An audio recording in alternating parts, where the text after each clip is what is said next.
Hello everyone, welcome back to my YouTube channel. आज मैं आपके लिए कैसे चाइनीज़ फैंटेसी ड्रामा का एक्सप्लेनेशन लेकर आई हूँ, जिसमें सारे कैरेक्टर्स के अपने यूनिक सुपर पावर्स हैं। जैसे कि कोई इनविजिबल हो सकता है, कोई फायर कंट्रोल कर सकता है, कोई एनिमल्स की लैंग्वेजेस को समझ सकता है, किसी की स्पीड बहुत ज़्यादा है। इस ड्रामा का जेनरा है fantasy, romance, comedy, historical, friendship, also इसमें लव ट्रायंगल भी है। इस ड्रामा के टोटल 2 सीज़न्स हैं और हर सीज़न में 21 एपिसोड्स हैं। इस ड्रामा के मेन कास्ट जाओ लूसी, शौजान, गु जियानचान हैं। अगर आप सबको मेरा एक्सप्लेनेशन अच्छा लगे तो प्लीज़ मेरे चैनल को लाइक एंड सब्सक्राइब करना ना भूलें।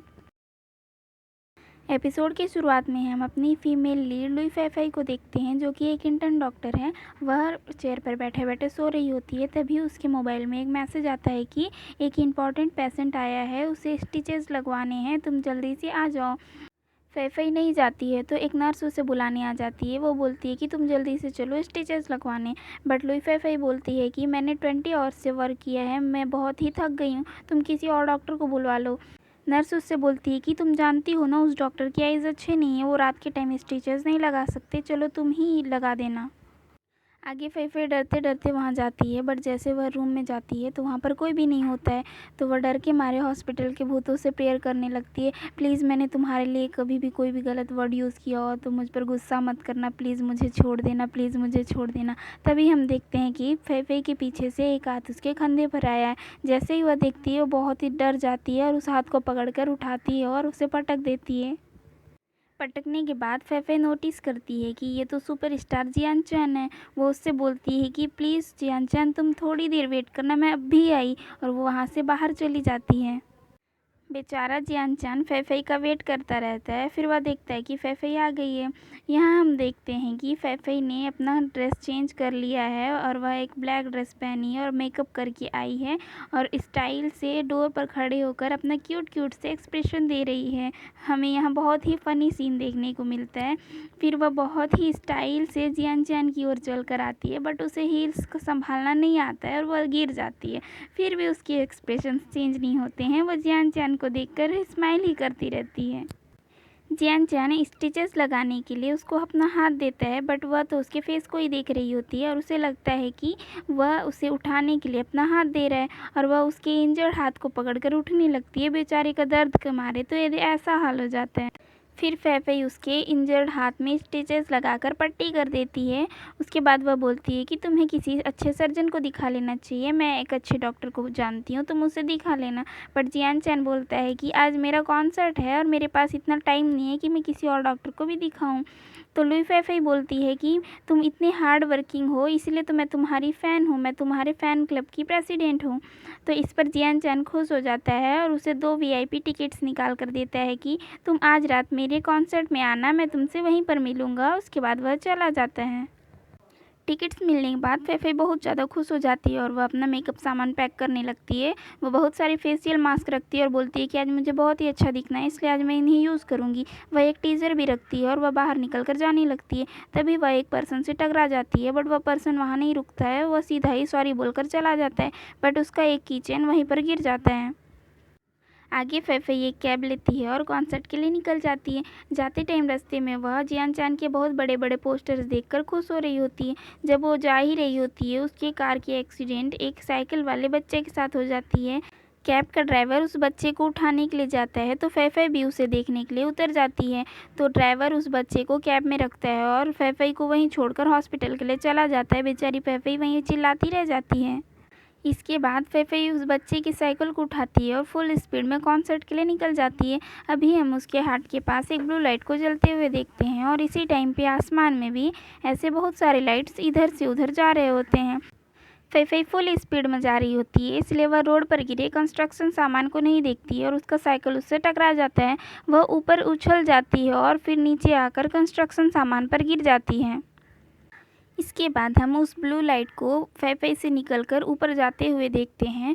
वह बादलों के ऊपर से होते हुए आगे बढ़ता है और फिर नीचे आने लगता है। नेक्स्ट सीन में हम किसी और ही टाइम पीरियड को देखते हैं, जहाँ पर कुछ लोग पूल में बॉल से खेल रहे होते हैं और सभी लोग गो एम्पायर बोल कर चीयर कर रहे होते हैं। ये है यहाँ का एम्पायर बेटांगी और इसका सुपर पावर है किसी भी चीज़ को फ्रीज कर देना या स्टैचू बना देना या स्टोन बना देना। सारी लेडीज़ एम्पेरर को बहुत ही हैंडसम है बोल रही होती हैं। यह सुनकर ये पर्सन बोलता है कि एम्पेरर इन्हें किस एंगल से हैंडसम लगता है। शायद यह इन्हें इसलिए हैंडसम लगता है क्योंकि बाकी लोग कुछ ज़्यादा ही अगली हैं। इसका नाम सेंग यू है और ये लॉर्ड चेन का स्टडी सर्वेंट है। इसका सुपर पावर है स्पीड। ये बहुत ही स्पीड दौड़ सकता है। ये है बिजनेसमैन शू। इसका सुपर पावर है एनिमल लैंग्वेजेस। इसे बहुत सारे लैंग्वेजेस आते हैं। फिर वहाँ एंट्री होती है हमारे शाहजहां की।